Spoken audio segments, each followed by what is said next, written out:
not sure who you are. It looks like either a Grateful Dead reunion or a Bernie Sanders rally.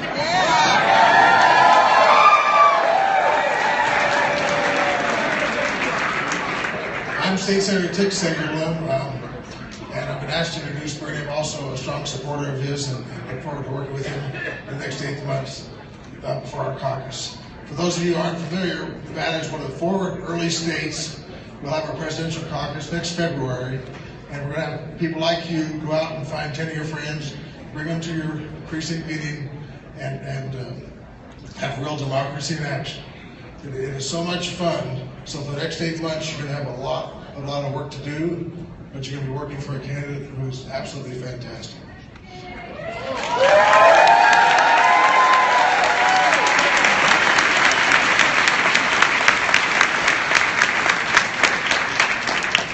I'm a product of the 60s.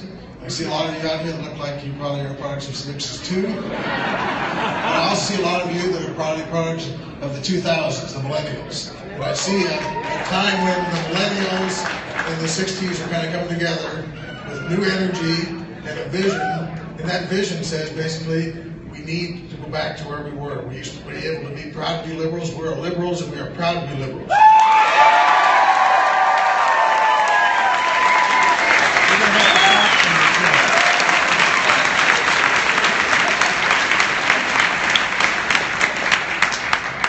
And we're proud to have a candidate who's actually a socialist. So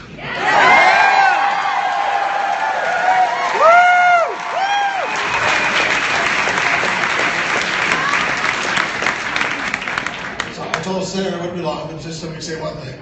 The reality is 1% of this country controls everything. They're getting richer and richer. The rest of us are getting poorer and poorer and weaker. There's one person who for 40 or 50 years has constantly harped on that issue. The inequality and the fact that we have to take back that gap between the 1% and the rest of us. We have to make education free. We have to make health care free, single payer. We can do that.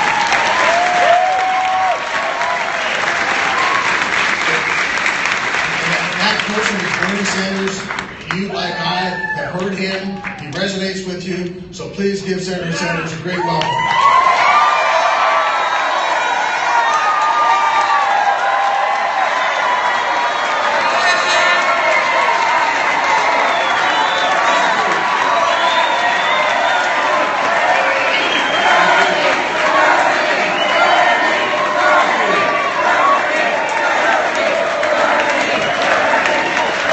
Thank you.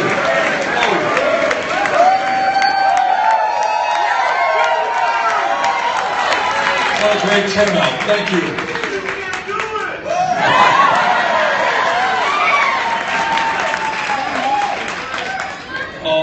If I could have your indulgence for 1 minute before we begin, I think it would be appropriate for us to take a moment of silence in memory of the tragedy in Charleston and the reminder that racism sadly remains alive and well in this country and that we have much too much violence. So let us just take a moment of silence if we could.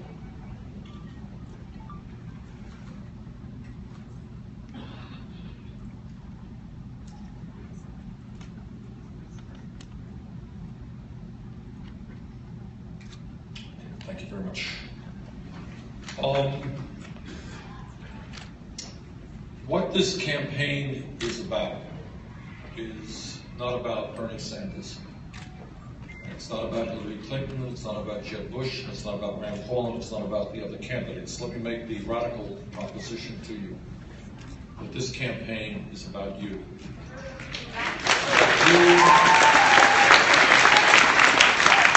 It's about your kids, it's about our parents, our grandparents.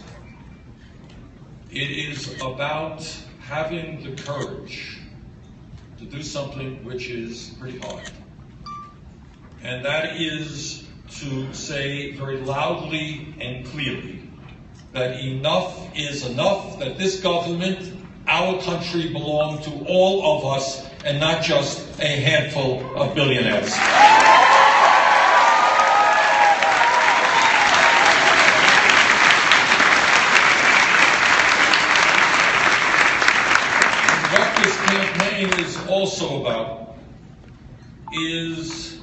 understanding that now is the time not to think small, not to be on the defensive, but to be on the offensive and to think big.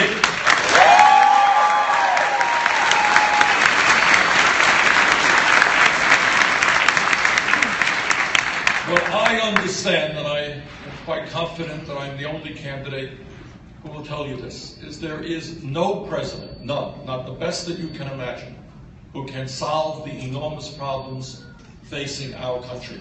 That the only solution in terms of taking on a billionaire class, in terms of taking on corporate greed, in terms of taking on a media that talks about everything except what is most important, that the only way we can win this fight is when millions of people come together in a strong grassroots movement that not only helps us win this election, but grows even stronger the day after the election.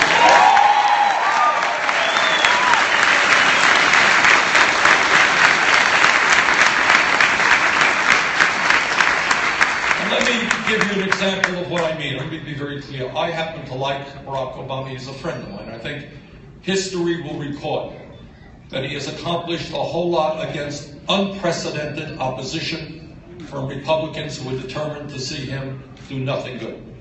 But if you were to ask me what the biggest mistake that President Obama made, it's the following. In 2008, he ran a brilliant campaign that will go down in history as one of the great political campaigns in American history. But the day after the election, essentially after mobilizing millions of people to stand up and fight back, what President Obama said, thank you very much, I've got it now, I'm going to sit down and negotiate with Mitch McConnell and John Boehner. That was a terrible mistake.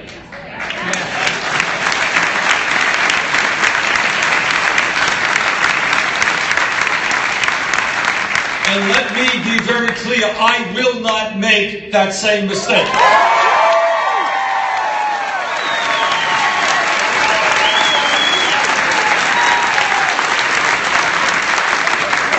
We need a mass movement not only to win Nevada, to win this election, but we need a political revolution the day after the election.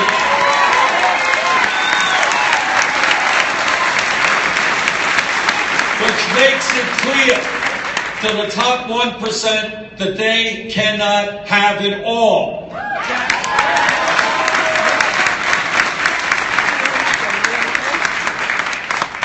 Let me take a few moments to touch on what I believe are some of the major issues facing this country, issues that I will continue to talk about during the course of this campaign. And I should also tell you, as somebody who has never run a negative ad in his long political life,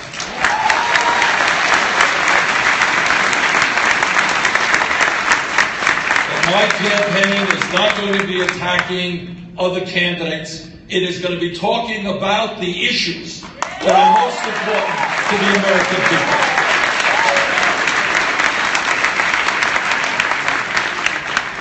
Today, we live in the wealthiest nation in the history of the world, but the vast majority of the American people do not know that, do not feel that, because almost all of that wealth today rests in the hands of a tiny few. And together, we are going to change that.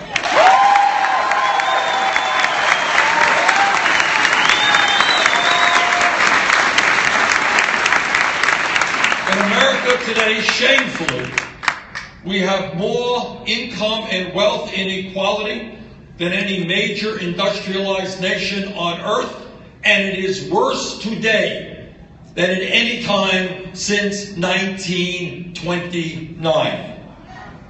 And let me be very, very clear, so there is no mistake about it. There is something profoundly wrong when the top 1/10 of 1% owns almost as much wealth as the bottom 90%.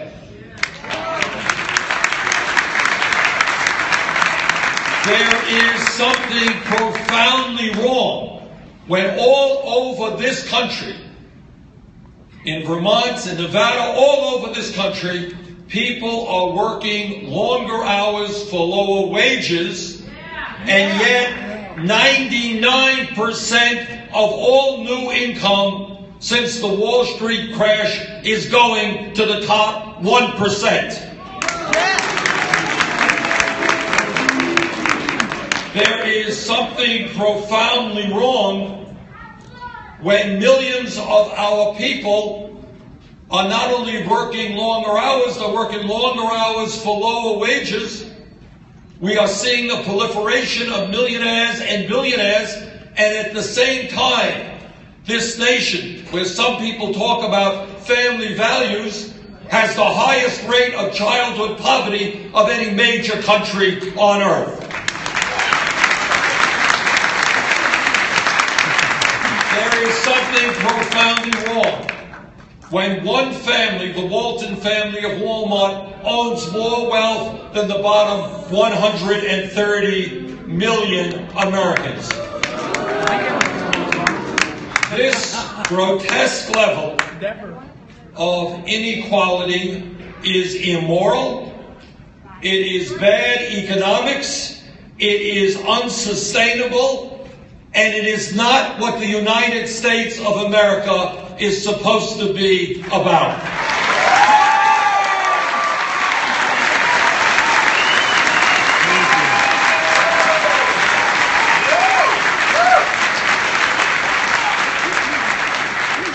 This campaign is going to send a very strong message to the billionaire class on behalf of tens of millions of Americans, and that is, you cannot have it all. You cannot get huge tax breaks while children in this country go hungry.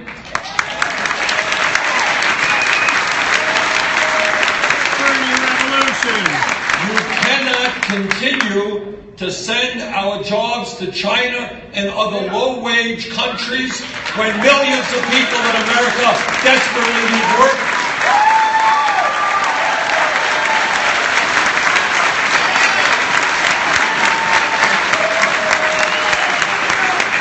You can no longer, at a time when we have so many unmet needs and a large deficit, you can no longer send your profits to the Cayman Islands and other tax havens and not pay your fair share of taxes.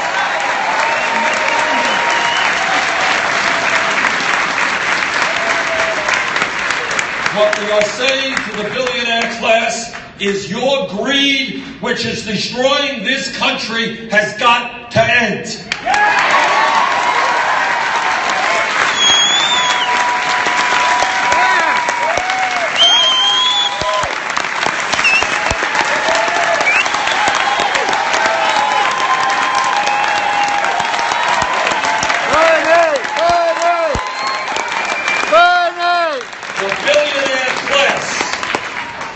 The billionaire class cannot take advantages of all of the benefits of America without accepting their responsibilities as Americans.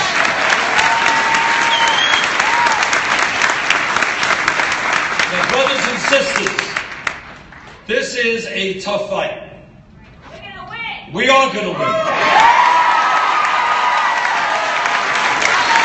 And I'll tell you exactly why we're going to win. They have all of the money. They control the economy. They have huge influence over politics in America. They own much of the media. But there are a hell of a lot more of us than there are of them.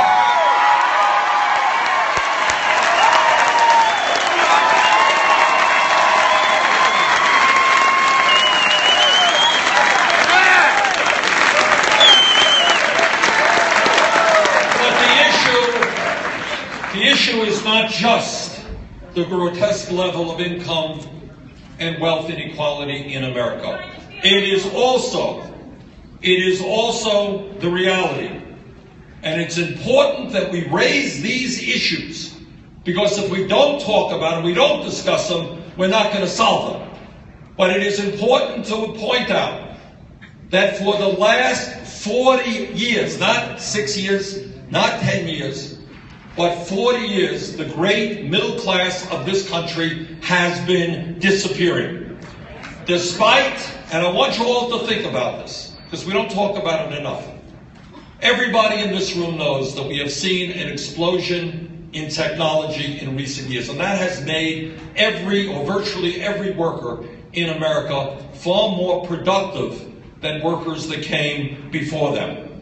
And yet, despite the increase in worker productivity, since 1999, median family income has gone down by almost $5,000, and in my state and all over this country, you are seeing people work not one job, but 2 jobs and 3 jobs to cobble together some income and some health benefits. That is not what the American economy should be about. If we see an increase in productivity, workers should benefit from that, and not just the owners of corporations.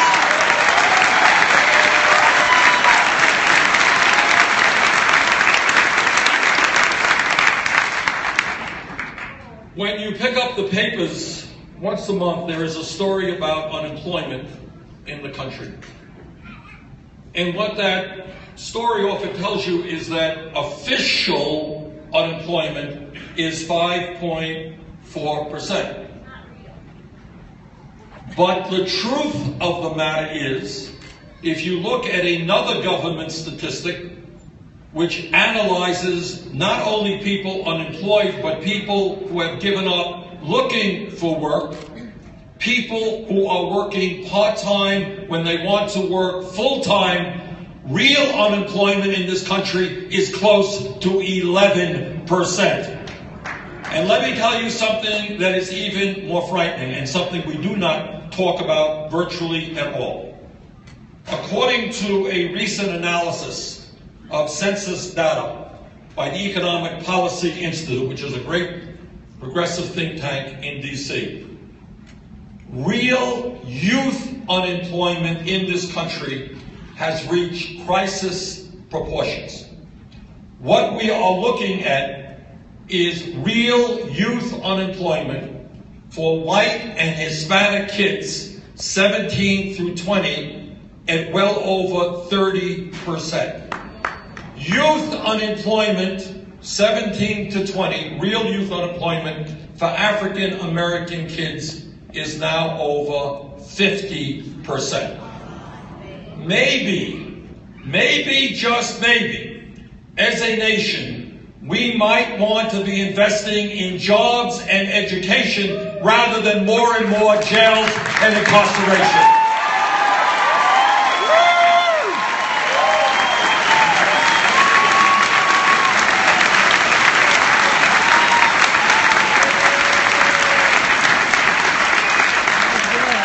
And when we talk about the economy, it is not just income and wealth inequality.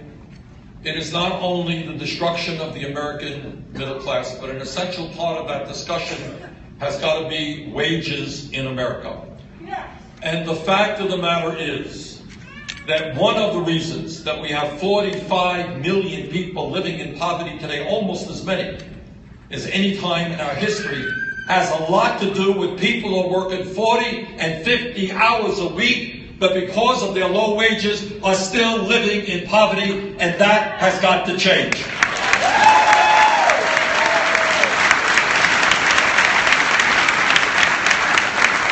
Let us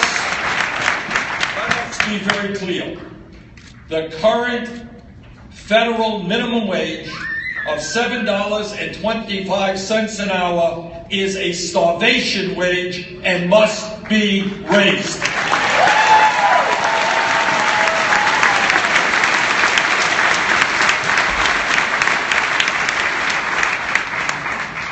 As many of you know, last month, the City Council and Mayor in Los Angeles raised the minimum wage there over a period of a couple of years to $15 an hour, and that is what we should be doing nationally.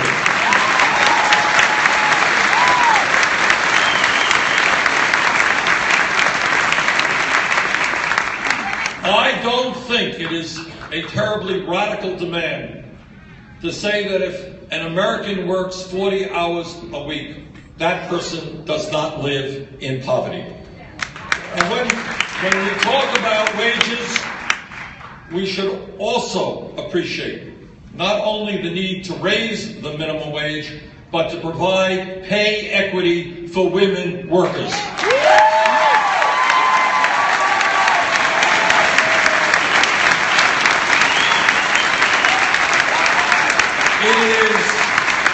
It is indefensible that women today make 78 cents on the dollar doing the same work as a man. And when we bring pay equity to this country, equal pay for equal work, we're going to take a huge chunk out of poverty. Pay equity for women workers.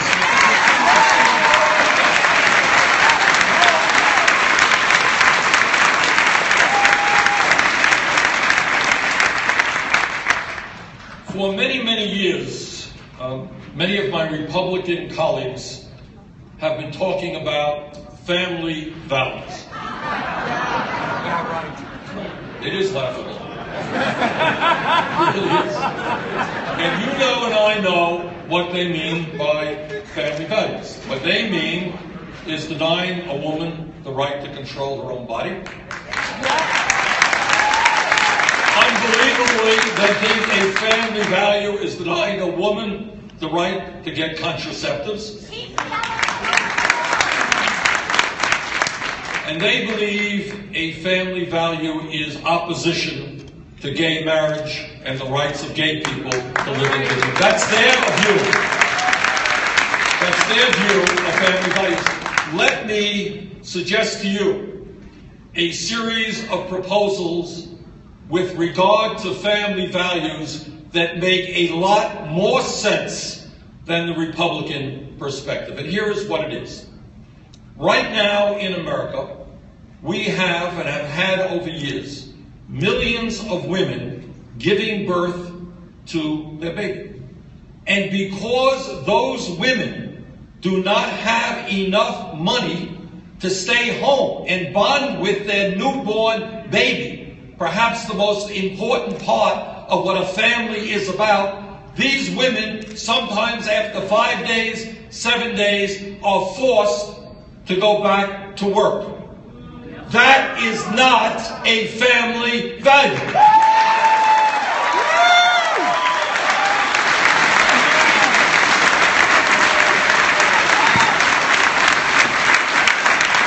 In fact, that is exactly the opposite of what a family value is. It is an international embarrassment that the United States of America is the only major country on earth that does not provide paid family and medical leave. And we are going to change that.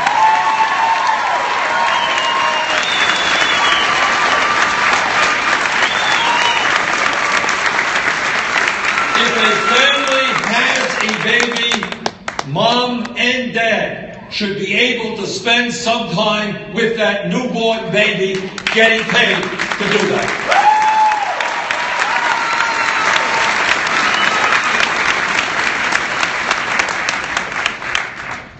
Today in the United States, we are the only major country that does not provide paid sick leave. I do not want to see workers handling food who are sick. We need to guarantee a certain amount of time for paid sick leave.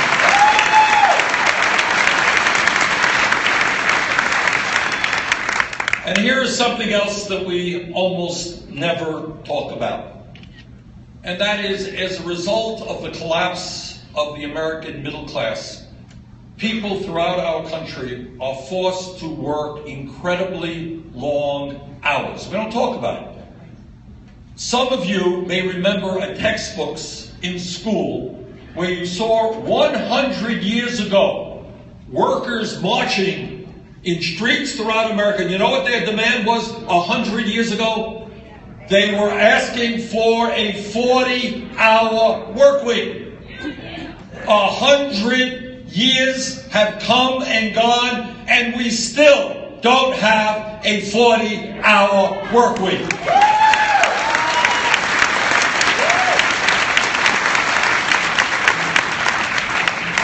Today, the American worker works the longest hours of any people in the industrialized world. The Japanese are very hard workers. We work longer hours than they do. And yet we are the only major country that does not guarantee vacation time to our workers. And that has got to change.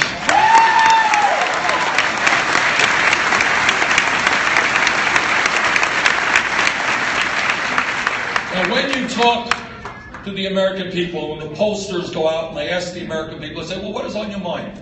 What is the issue of most importance to you? Invariably, almost always, people say jobs. In my view, when real unemployment is close to 11%, when youth unemployment is a lot higher than that, now is the time for a federal jobs program to rebuild our crumbling infrastructure and put millions of people back to work.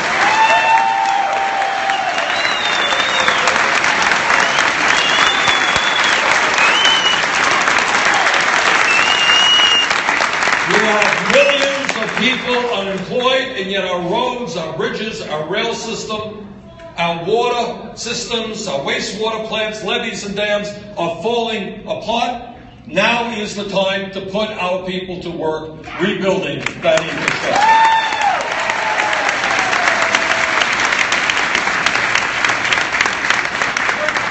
And when we talk about jobs, we have got to talk about an issue which is now front and center in Washington, D.C.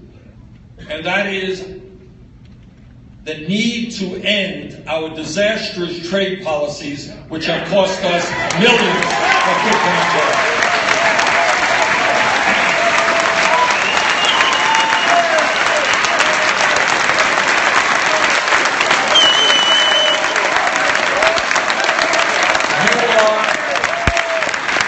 You are looking at a United States Senator who voted against NAFTA, against CAFTA, against permanent normal trade relations with China. And he's doing his utmost to see that we defeat this Trans-Pacific Partnership.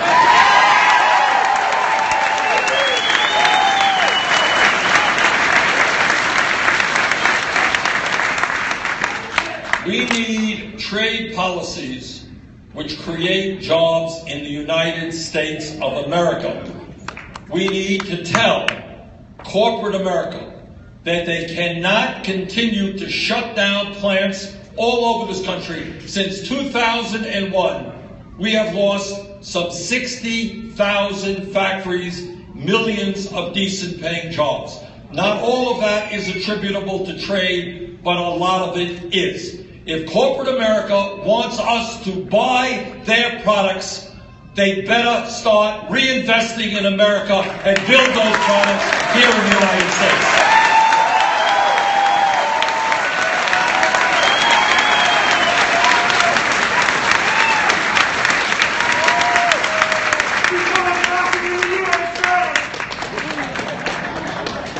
And let me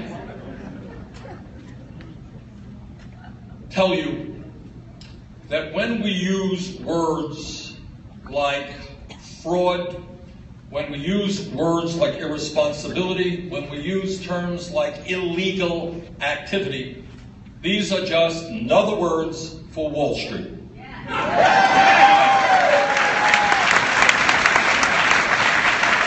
The greed, the insatiable greed on Wall Street, their recklessness, their irresponsible behavior, their illegal behavior drove this country into the worst recession since the Great Depression. And let me tell you what very few other people will tell you. There are some candidates and some folks who say, well, you know, we have to re-regulate Wall Street. The truth of the matter is that given the current politics of America, it is not Congress that regulates Wall Street, it is Wall Street that regulates Congress.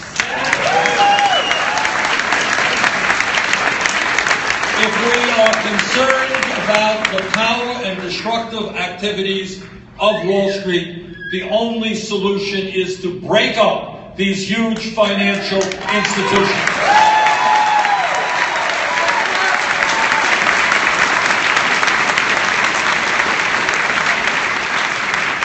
If a bank is too big to fail, that bank is too big to exist. We're going to break them up.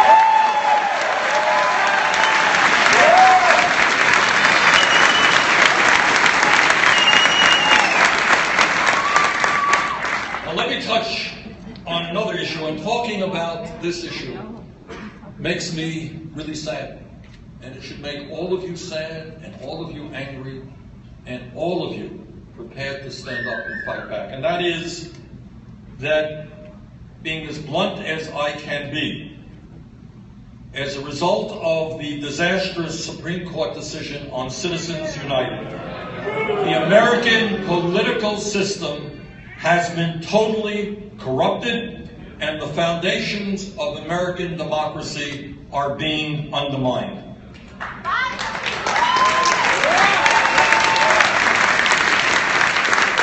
What the Supreme Court essentially said to the billionaire class, they said, okay, you guys own much of the economy, and now we are going to give you the opportunity to own the United States government. And that is what they are in the process of doing. People like Sheldon Adelson, the Koch brothers, you know who he is. And the Koch brothers are now spending unbelievable sums of money. Let me give you an example of what I am talking about. The Koch brothers themselves, this is the second wealthiest family in America, a family that believes that we should end Social Security, Medicare, Medicaid, the Environmental Protection Agency, etc. This family will spend close to $1 billion in this election cycle. That amount of money is more money than either the Democratic or Republican Party will spend. One family. When you look at that, one family and a handful of other billionaires spending huge sums of money, which are designed to elect candidates to make the rich richer and everybody else poorer. When you look at that system, that does not look like democracy. That is oligarchy, and we have got to change it.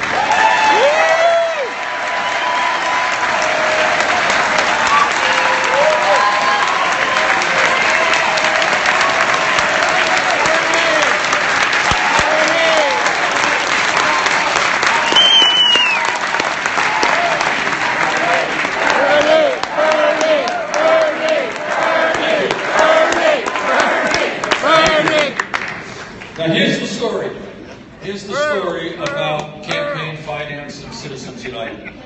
If we are concerned about creating jobs, if we're concerned about climate change, the needs of our kids, if we're concerned about our veterans, if we're concerned about seniors, we must be deadly serious about campaign finance reform. And that is why I have made it clear and repeat to you today, I will not nominate any justice to the Supreme Court who has not made it crystal clear that he or she will revisit Citizens United and work to overturn that disastrous decision.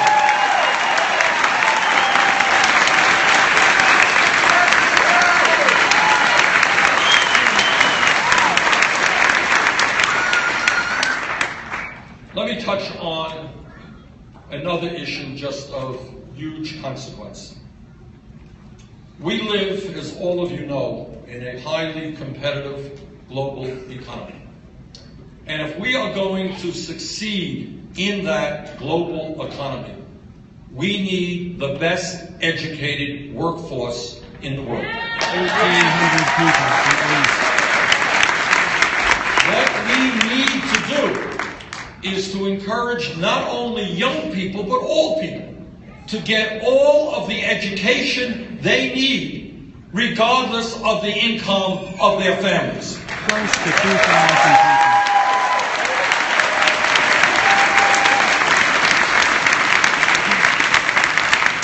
What we have now, in terms of the financing of higher education, is not only grossly unfair to millions of low-income and working-class families, it is also counterproductive to our desire to have a strong economy. It makes no sense. Nobody can defend the reality that today, hundreds of thousands of bright, qualified, hardworking young people cannot go to college simply because their families lack the money to send them. That is absolutely insane.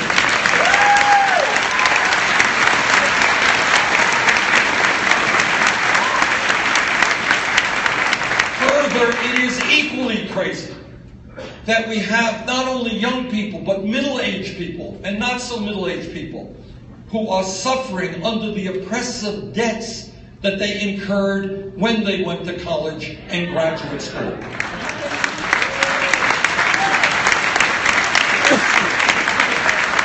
that also has a huge impact on our economy because it limits opportunity for people who are paying 20-25% of their income, paying it back on their student debt.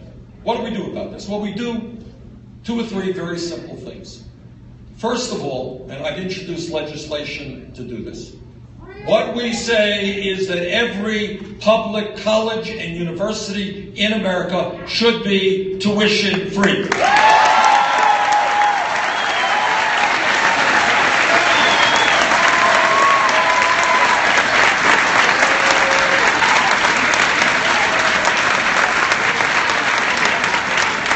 And what that means, I want you to understand what that means, because it's not only dealing with people who are thinking go to college.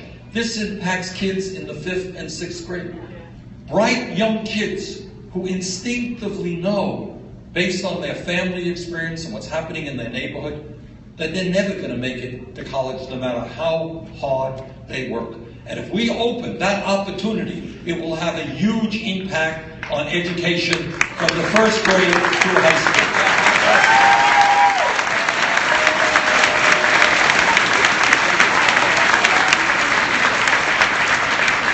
Second of all, it makes 0 sense to me that we have people in this country, a fellow who works for me, went to law school, is paying off his law school education at 9% interest rates. Now, how does that happen when you can go out and refinance your home for 2 or 3%? You can go out and buy a car with 1 or 2% interest rates. Or zero. Or 0 interest rates.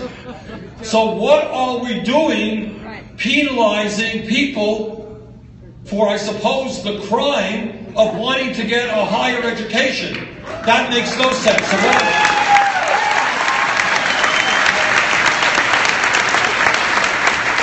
So what we are going to do is allow people to refinance their college debt, and we're going to get the government out of the business of making profits on debt owed by working class families.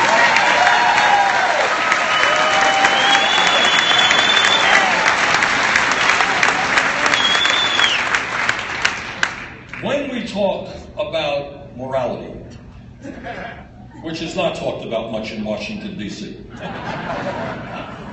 and acted upon less.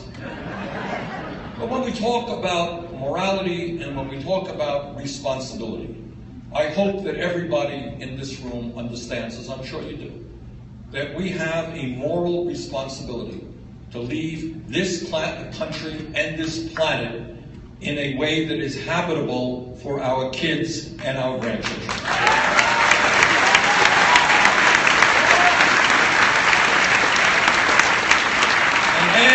Pope Francis reminded us yesterday in an extraordinary encyclical, climate change is real. Climate change is caused by human activity. Climate change is already having devastating impact in America and around the world. And if we are not bold and transform our energy system away from fossil fuel to energy efficiency and sustainable energy, this planet will be in very, very serious shape in years to come.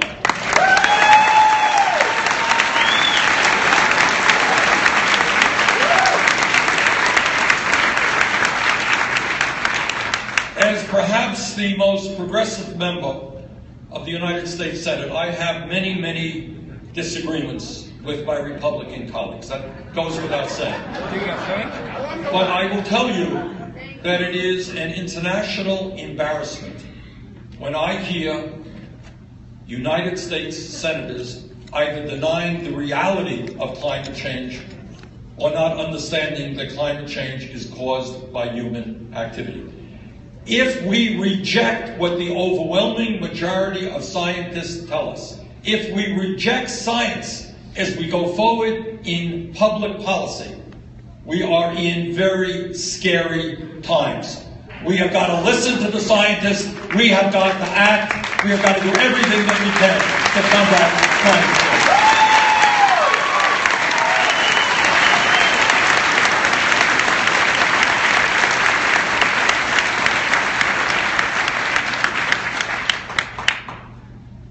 Shamefully, the United States of America remains the only major country on earth that does not guarantee health care to all of our people as a right. And that has got to change.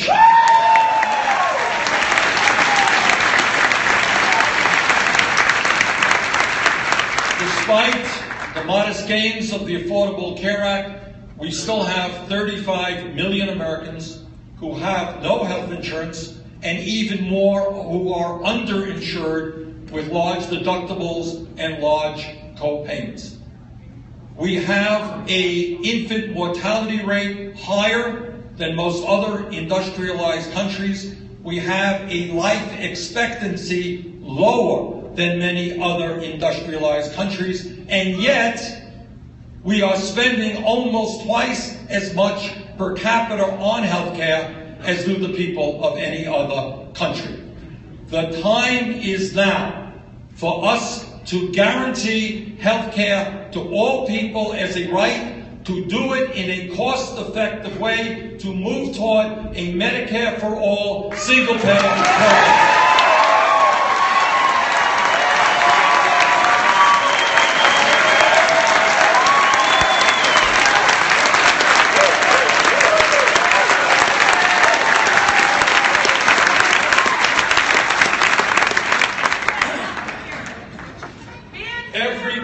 Everybody in this room understands that the struggle for equality continues today in America.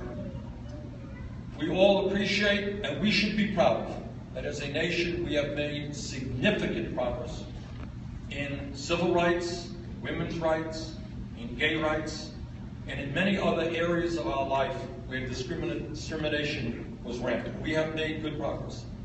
But we also know, and the event in Charleston the other day reminds us horrifically about this, that we still have a long way to go.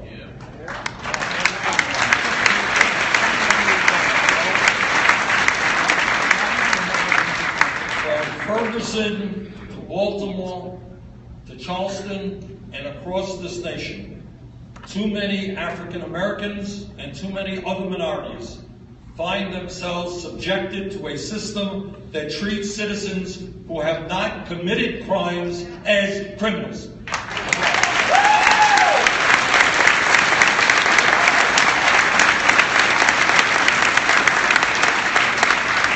We want a nation in which any person regardless of your age or your color, can walk down a street and not be subjected to police harassment.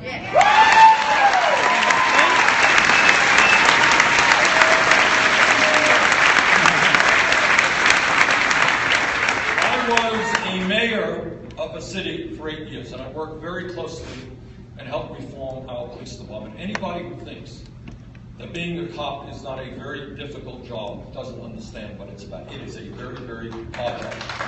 And police officers deserve our respect. They deserve our respect. They deserve to be well paid. They deserve to be well trained. But I think the vast majority of police officers in this country who are honest and hardworking would agree with me that when a police officer, like any other public official, breaks the law and acts illegally, that police officer must be held accountable.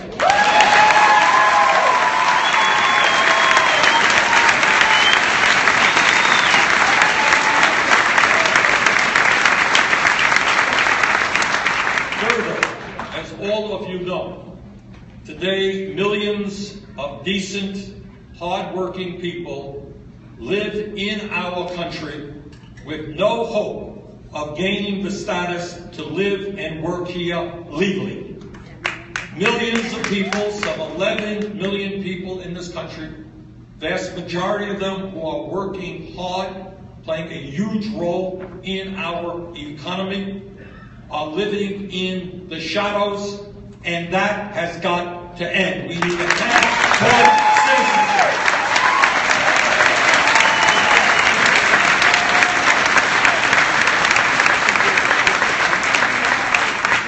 We're about to end this discussion of deporting millions of people or self-deportation. We've got to end this business of people attacking other people. When we stand united, men and women together, black and white and Hispanic together, gay and straight together, that's when we make change. And when they try to divide us, they're destroying what this country is about.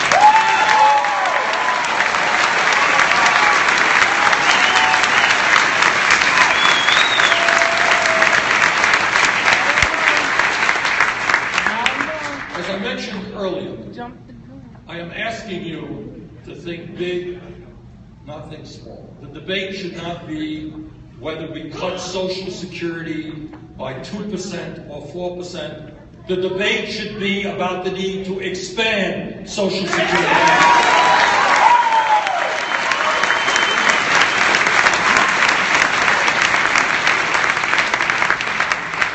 The Republican budget, and I'm the ranking member of the Budget Committee, so I know a little bit about this. The Republican budget threw 27 million Americans off of health insurance. They drastic cuts in education and nutrition. Our vision is a little bit different. Our vision says you don't throw people off health care, you provide health care to all people.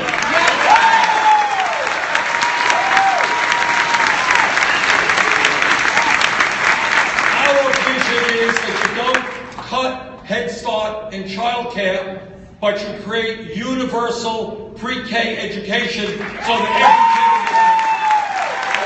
every kid will have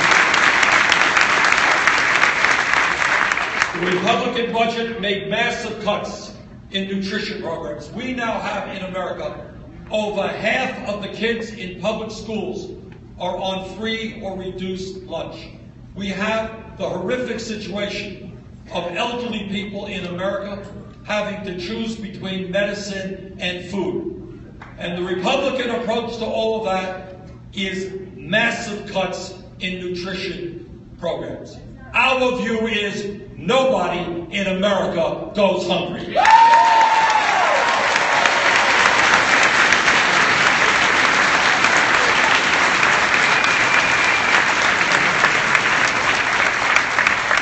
Brothers and sisters, let me conclude my remarks by getting back to the very first point that I made. And I say it from the bottom of my heart. This election is not about me. It is about us. And the only way we succeed as a nation is through us, not any leader. The Republican agenda, in my view, of more tax breaks for billionaires, of cuts to Social Security, Medicare, Medicaid, education, nutrition, of being able to stash their money in tax havens, of sending our jobs to China, that is an agenda that is not supported by more than 10% of the American people. And yet these guys get away with that because millions of people continue to vote against their own best interests.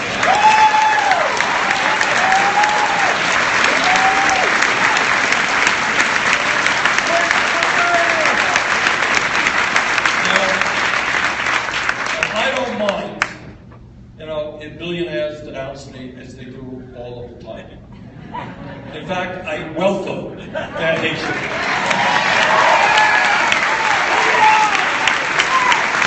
But I do mind very, very much, and this campaign is going to pay a lot of attention to that, that you see working class people whose incomes are going down, they're working 2 or 3 jobs, they can't afford childcare, they can't afford to send their kids to college, they can't afford health care, and yet they are voting time and again for people who are making their lives more and more difficult.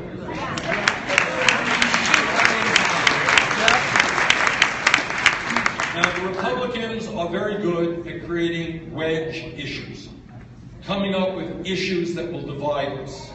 Our job is to bring people together around a progressive agenda. And we can do it.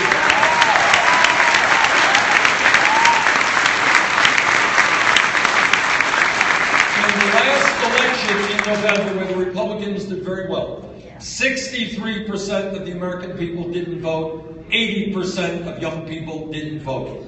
We have got to change that. Working people, young people have got to start participating in the political process.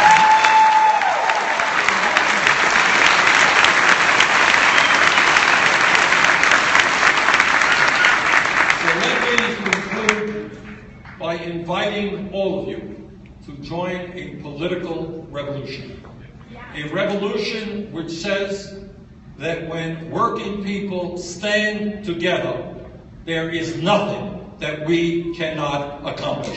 Thank you all.